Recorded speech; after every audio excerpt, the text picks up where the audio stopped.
Vriende, goeiemôre. Dis Vrydag 27 Junie en ons is by Koffiekuier 951. En voordat ek vandag met jou bietjie uit die woord van die Here saam lees, wil ek eers vir jou ietsie vertel vanuit ons geskiedenis. Baie jare gelede was ek en Jean-Marie Mos in die Kalahari in die gemeente Askam Nuniput. Nou, Askam, as jy wonder waar dit is, daai puntjie wat Botswana in ons land inmaak. Askam lê so half op daai puntjie amper, so 9 kilometer soos die kraaivlieg weg. Terwyl ons daar was, kom kuier Jean-Marie se sussie, Myrtle en haar man Sami Loubser by ons. En natuurlik ook hulle 3 kinders. En op daai stadium besluit ons, maar ons gaan so vir 'n dag uitstapie na die Galagadi oorgrenspark toe, of so wat ons dit maar destyds geken het, die Gemsbokpark. En so is ons op 'n stadium by een van daardie piknikplekke. Nou, die van julle wat al in die Galagadi was, sal weet, dis ver van alles af, dis so by die watergate, is so 2-3 piknikplekke. En by hierdie piknikplekke mag jy uit jou motor uitklim, en daar is dan ook toiletgeriewe. Maar dit is chemiese toilette, hierdie long drop tipe van chemiese toilette wil ek amper sê. En so is ek en Sami en Myrtle besig om ons piknikkos uit te pak daar op die tafeltjie, en Lise Marie, Myrtle en Sami se oudste meisiekind, sy's nou al 'n dokter hier in die Kaap, sy sê daai tyd vir Jean-Marie, Tannie Pip, wat is haar bynaam in die familie, Tannie Pip, ek moet gaan piepie. En Jean-Marie vat vir haar na een van hierdie toilette toe. Nou, julle weet mos nou hoe lyk hierdie tipe van chemiese toilet opset. Dit is nou nie die lekkerste plek om te wees nie. En toe klein Lise Marie so instap in hierdie toilet dingetjie in, en sy sien hoe dit lyk, en ek vermoed hoe dit ruik ook, toe draai sy om en sy sê vir Jean-Marie, Tannie Pip, ek gaan môre piepie. Toe is die piepie verby. Nou vriende, verskoon my Lise Marie dat ek nou jou as 'n voorbeeld gebruik, maar dit is so 'n klassieke voorbeeld van geleenthede waar ek en jy iets moet doen, maar dan hou ons nie van die omstandighede nie, hou ons nie van dit wat moet gebeur nie, of wat ons moet doen noodwendig nie, en dan dink ons 'n verskoning uit, hoekom ons nou nie hierdie bepaalde ding op hierdie oomblik kan doen nie.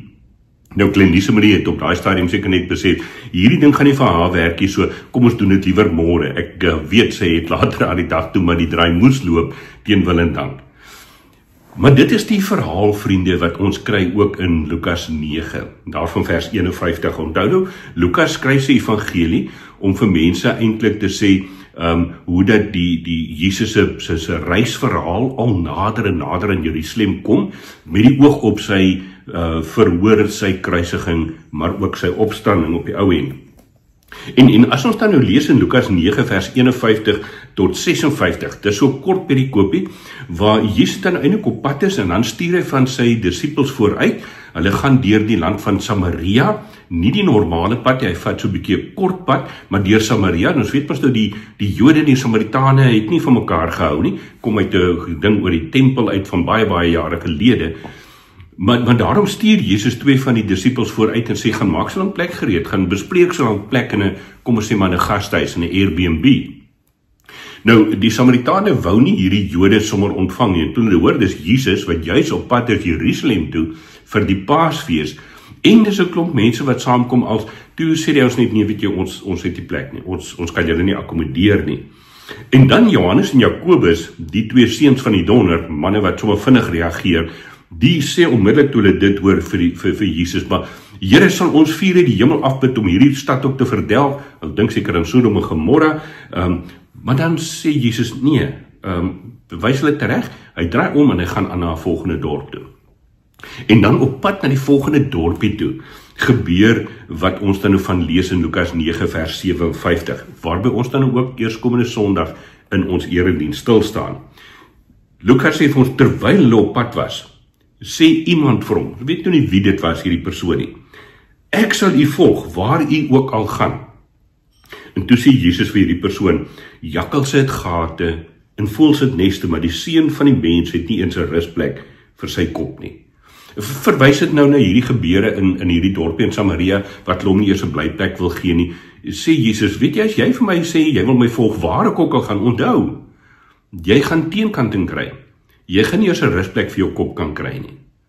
En terwyl Jesus dit vir hom sê, sê Lukas vir ons in vers 59, merk hy toe iemand anders op, En hy sê, Jesus sê vir hierdie persoon, volg my. Heel waarskynlik het die Here Jesus gedink, maar hier's iemand wat die hele tyd nog oral saam met hom gaan. Hierdie persoon is, kom ons sê maar, committed teenoor die evangelie en toen dit wat Jesus verkondig, Jesus sê vir hom, volg my. Maar hierdie persoon antwoord en sê, Here, laat my net toe, om eers terug te gaan en my pa te begrawe. Nou, dit was in daardie tyd die gebruik gewees, dat dit eintlik 'n goeie sterk tradisie, dis eintlik so van jou verwag, dat jy jou ontslape ouers moet eer, dat jy hulle moet oordentlike begrafnis gee, als en hierdie ouers gee billike versoek. Hy sê vir Jesus, kan ek net eers my pa gaan begrawe? Ek gaan Sondag dalk so 'n bietjie meer sê oor die konteks daarvan. Maar dan antwoord Jesus hierdie persoon so half, mense wil amper sê ongeskik, dan sê Jesus vir hom, laat die dooies hulle eie dooies begrawe, maar gaan verkondig jy die koninkryk van God.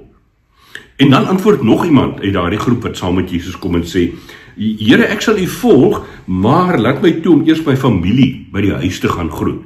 En die mens wil ook amper sê, dis ook maar so 'n billike versoek. Ek bedoel, hy gaan saam met Jesus gaan, maar kan hy dan net gaan afskeid neem van sy vrou en kinders, broers, susters, wie dit ook al is dan nou op daardie manier. En toe sê Jesus vir hierdie persoon ook, iemand wat die hand aan die ploeg slaan en aanhou omkyk na wat agter is nie geskik vir die koninkryk van God nie. Nou vriende, net hierdie gedeelte, en uit die aard van die saak, weet jy mos, nou ken jy hierdie teks, het jy al sekerlik baie preke hieroor gehoor en self daaroor nagedink en so aan. Maar in hierdie verhaal, in hierdie 3 persone, tel ek iets op van 'n klein Lise Marie wat sê, ek gaan môre piepie. Ek wil graag hierdie ding doen, ek weet ek moet dit doen, ek wil graag, maar verskoningkie, verskoning. En ek wil jou uitnooi om vandag en môre in voorbereiding op Sondag se erediens ook oor hierdie teks na te dink en oor jou eie konteks. Wanneer ek en jy die woorde van die Here Jesus hoor wat vir ons sê, volg my. Wat is die goed wat ons eers wil gaan doen? Wat is die verskonings wat ons baie keer aanbied om te sê, Here, ja, maar kan ek net eers?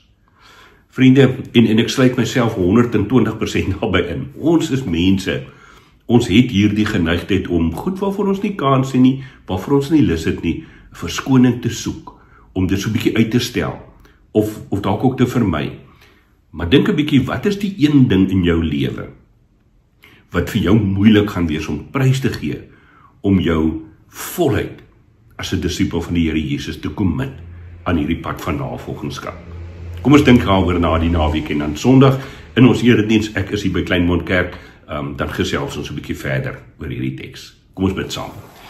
Here Jesus, baie dankie dat ons vanmôre u woord kan oopmaak en dat ons sommer kan nadink ook oor ons eie lewe, oor die dinge wat vir ons belangrik is en wat ons dink ook gedoen behoort te word, maar waarvoor ons nie altyd kans sien nie, waarvoor ons nie altyd op die oomblik die tyd of die energie of die lus het nie.